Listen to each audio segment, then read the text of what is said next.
Well, another month, another Inside Infinite. This month focuses on how the game is being optimized for PC, details I know many are eager to see for themselves. The PC release of MCC has had and continues to have its issues, but it has nonetheless given fans a glimpse at the lengths 343 will go to optimize an experience, never mind the lessons it would bring for the Infinite development team. Unlike MCC, however, Infinite has been built from the ground up with a PC release in mind, meaning that we can expect much more from it. Today's issue brings in Halo Infinite's producer, Jeff Guy, who, in his own words, dropped what he was doing 2 years ago when he heard about an opportunity to help build a first-class PC experience for Halo. Alongside him is development lead Mike Romero, who also joined 343 and Microsoft specifically to bring Infinite to PC.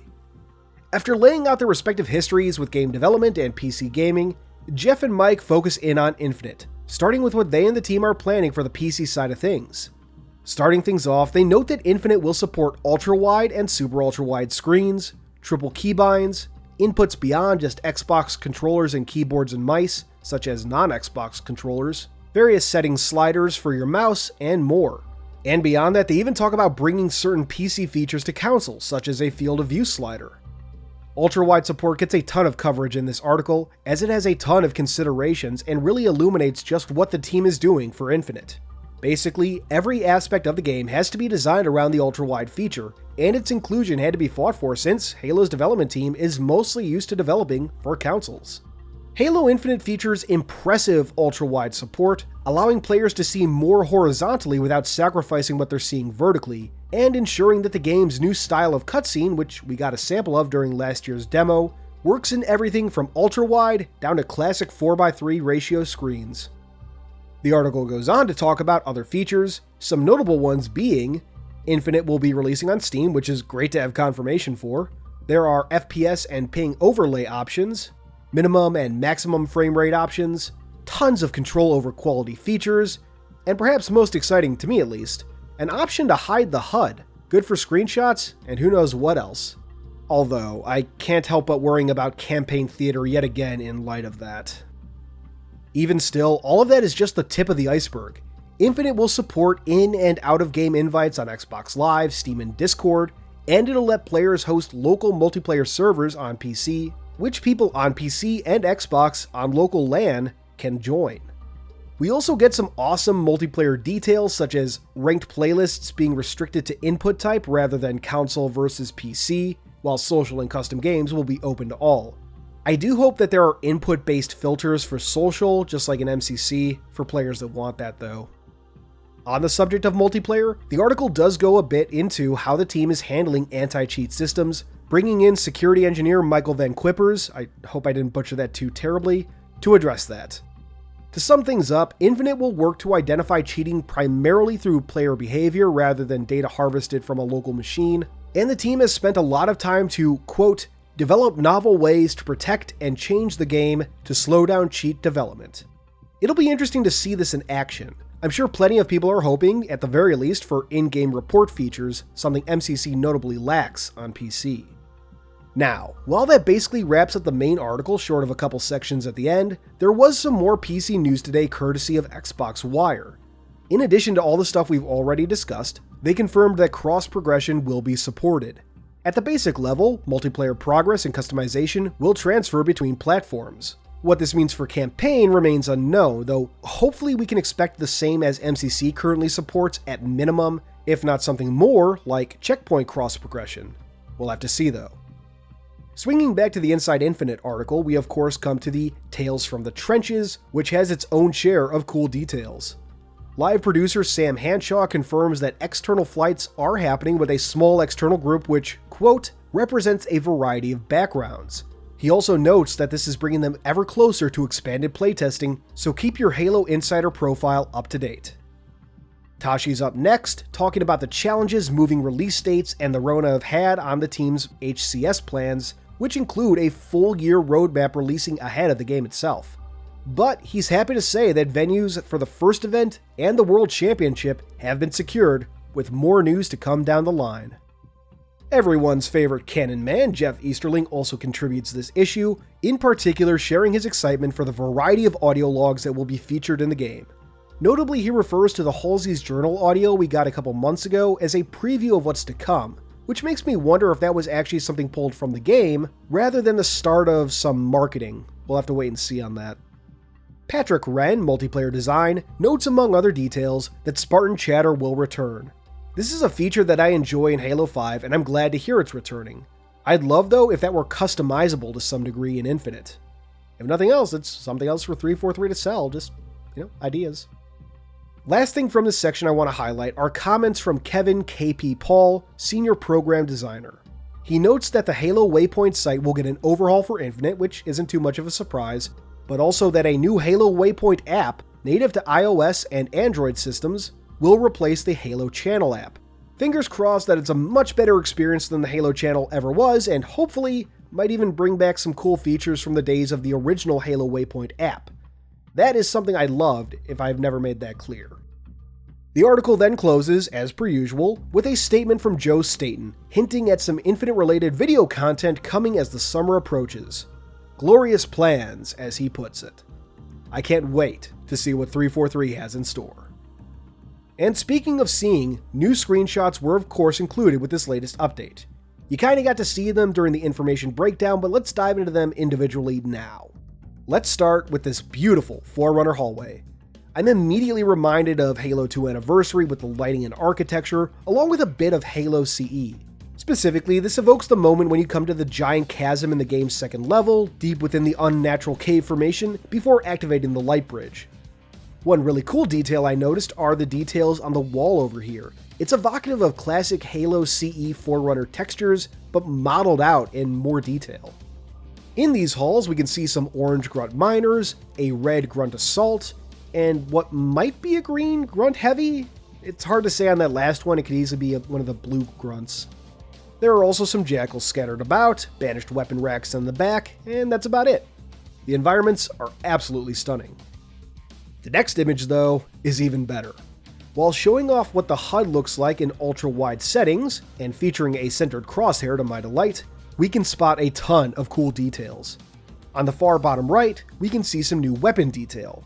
First, the handgun icon here was confirmed by Unisheck on Twitter to be the new design for the sidekick. Not a sidekick with an attachment, but the sidekick itself.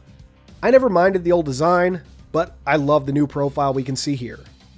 We can also see that Infinite will have 4 grenade types, and that the player can carry 2 pieces of equipment at a time.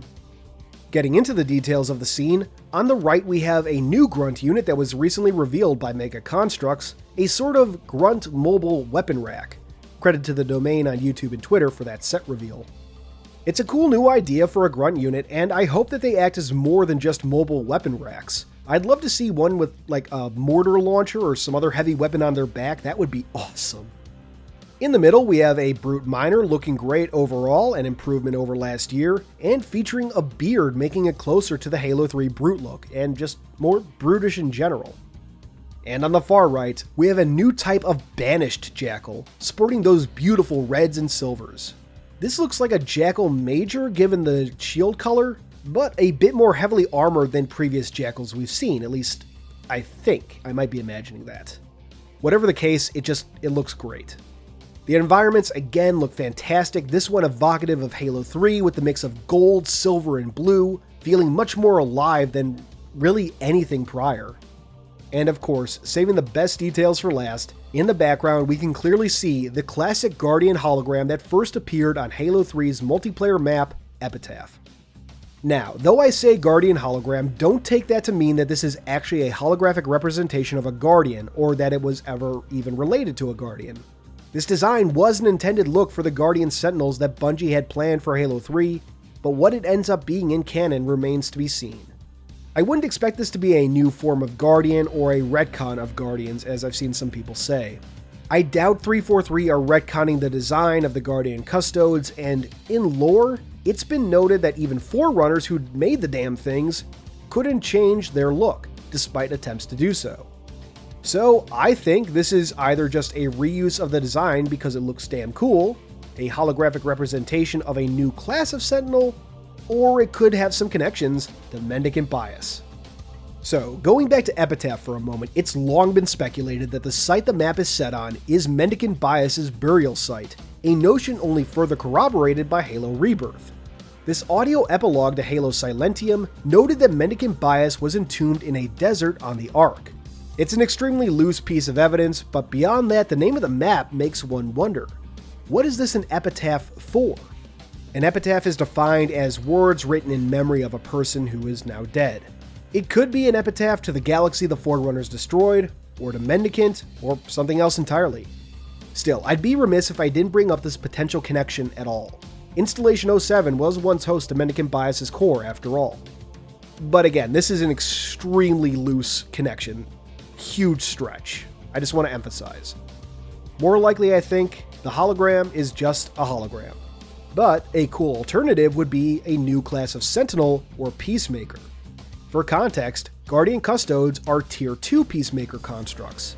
Maybe whatever this hologram represents could be a lower class of Peacemaker, making it still tangentially related to Guardians. It would be a bit disappointing, I have to admit, if 343 just brought this back for the sake of nostalgia, but I can't say I'd be surprised if that were the case. Fingers crossed it's not, though. Our last image of the day is a vista shot of the ring's environment in all its glory. Infinite has come a long way since last year, but what really stands out here is this little splash of red and silver near the bottom of this basin, what appears to be a banished chopper. And lucky for us, we can get a better look at it thanks to the Mega Constructs version that was recently revealed. Along with just looking great, the set includes a model of Fred 104 alongside Escharum. Now granted, this is Mega Constructs set, so it's hardly definitive proof of anything, but this does seem to hint that Fred, and possibly even Blue Team by extension, could be in Halo Infinite in some capacity. When Halo Shadows of Reach was revealed, I broke down the details on the cover, noting that the models for Blue Team appeared to either be actual 3D models or painted over 3D models. Basically, they had far too much detail to simply be created for the sake of a book cover. So I do think that we'll get Blue Team in Halo Infinite in some manner, even if it's only a minor cameo. But more than that, if this is the case, if they are in there, maybe we can get some dedicated Blue Team campaign DLC sometime over the next 10 years, giving these characters a proper introduction to new players. That would be a dream come true. But that wraps up this latest edition of Inside Infinite. We have another Ask 343 to look forward to in the weeks to come, so be sure to leave any questions you have for the team on Twitter with that hashtag. Also, what PC feature has you most excited? And what are you planning to mainly play Halo Infinite on, PC or console? Let me know in the comments below. Until next time, this has been Halo Canon. Special thanks to our theoretical patrons. If you'd like to see your name here or get a direct shoutout, check out patreon.com/HaloCanon. You can simply support the channel or get additional benefits such as behind-the-scenes materials and shoutouts like this. However, your continued viewership is more than enough for me. If you enjoyed this video, please consider giving it a thumbs up and maybe even subscribing to the channel if you aren't already. If you really enjoy this, turn on that notification bell so you can be among the first to see new videos when they release. But for all my fellow Canonites, keep on being awesome.